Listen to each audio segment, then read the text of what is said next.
Ya, lalu kita akan mempelajari juga mengenai interaksi obat dan bagaimana pemberian obat yang aman.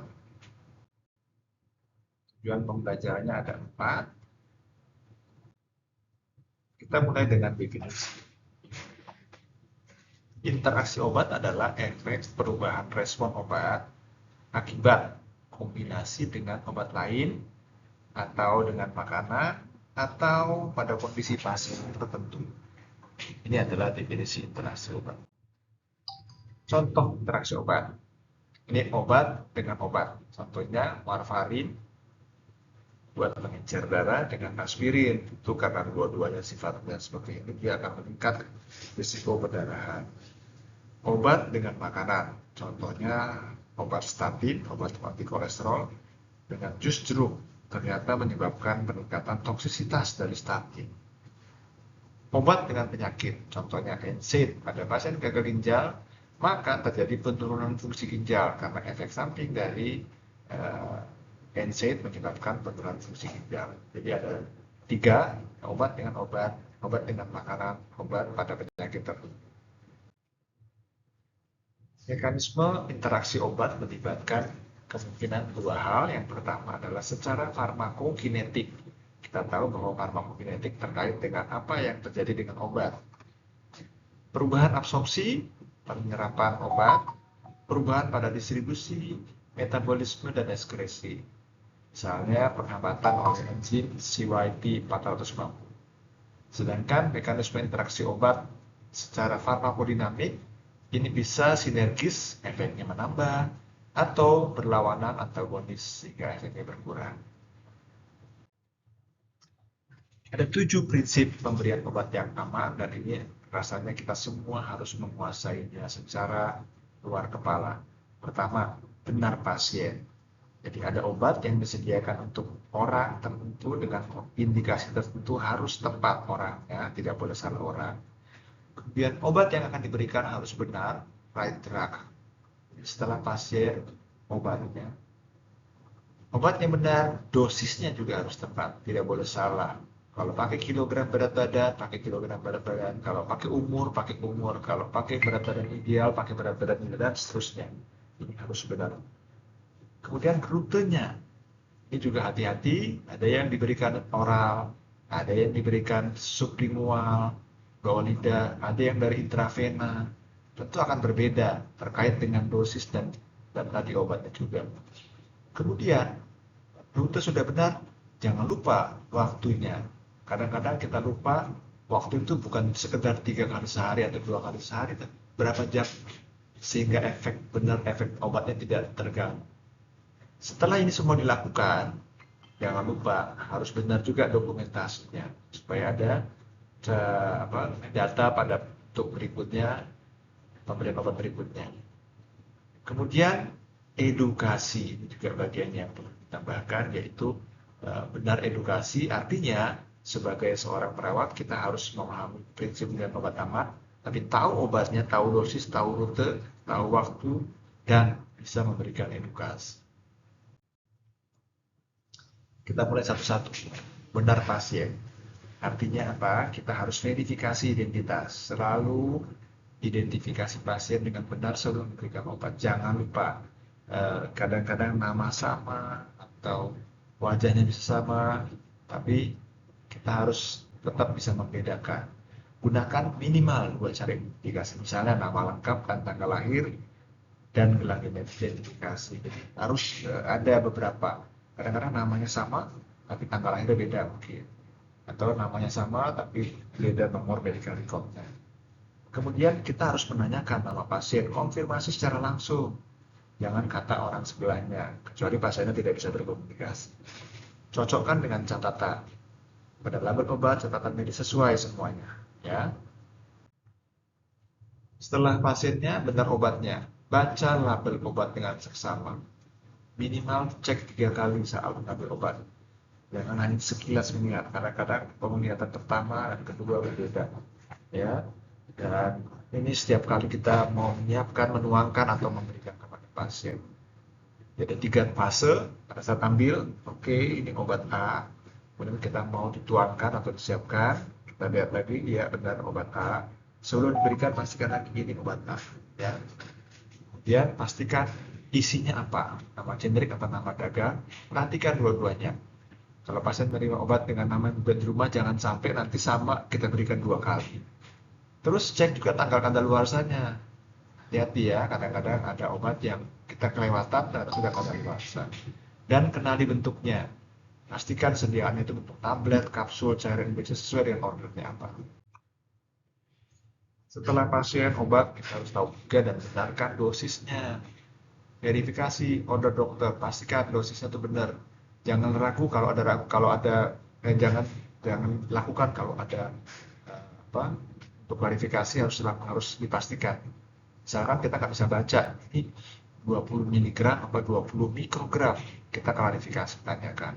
Hitung dosis dengan akurat. Jika perlu melakukan penghitungan dosis, ini harus dihitung hati-hati dan cek kembali kalau perlu tanya orang lain, kita ini cocok nggak hitungan kita. Kemudian gunakan alat ukur yang tepat.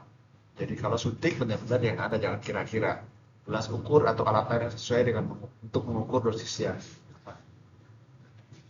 Hati-hati dengan singkatan dan tulisan dosis. Kadang-kadang, misalnya tadi saya sebutkan mikrogram itu bisa ada yang kasih kode mikro lalu gram, ya. Mikro atau gram, misalkan yang bisa bikin seperti mikro gram. Nah, ini sebenarnya kalau dalam penulisan kita nggak boleh, ya ini nggak boleh. Harusnya apa? Harusnya kita akan tulis dalam bentuk mikronya seperti ini, mikrogram,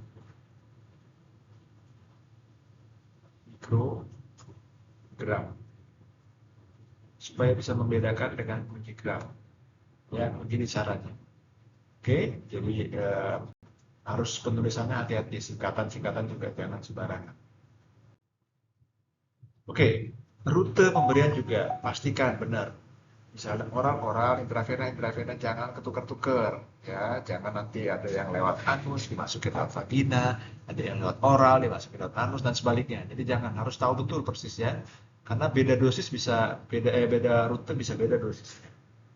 Pahami karakteristik rute, itu kecepatan absorpsinya beda.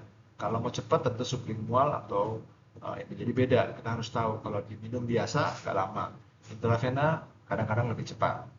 Jangan sembarangan mengganti rute tanpa ada instruksi, karena justru berbahaya.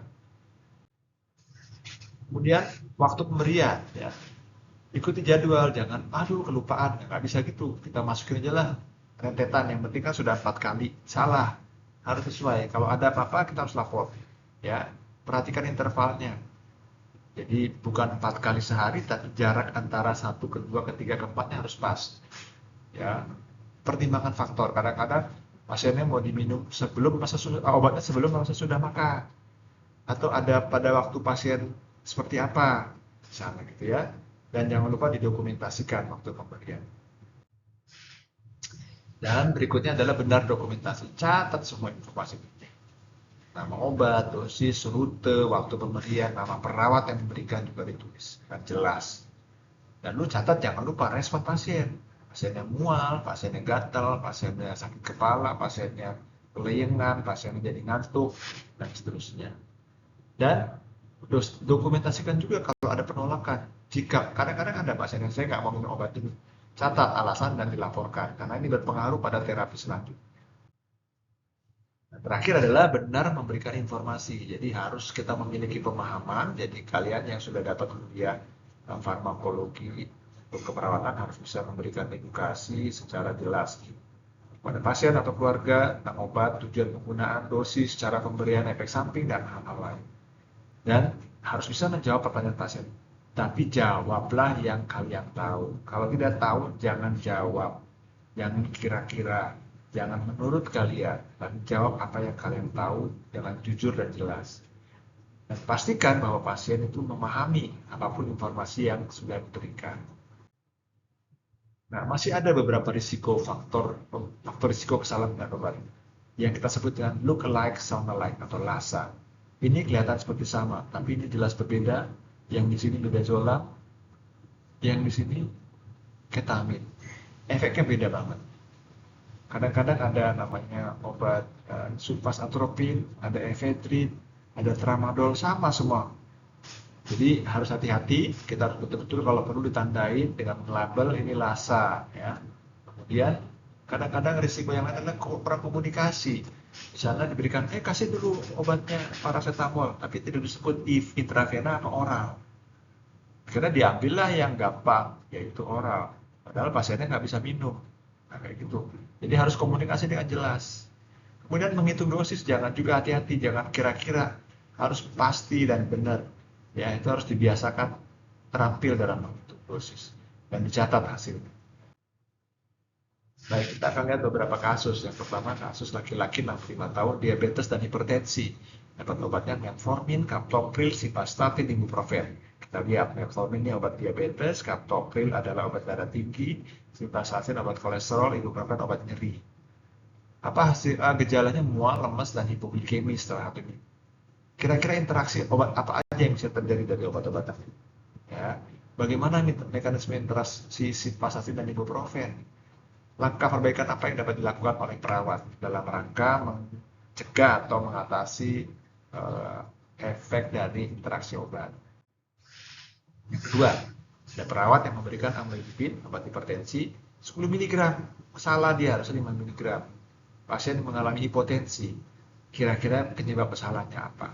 Kok bisa 10 mg 5 mg dikasih 10 mg? Harusnya kan sediaannya berbeda. Kemungkinan karena apa?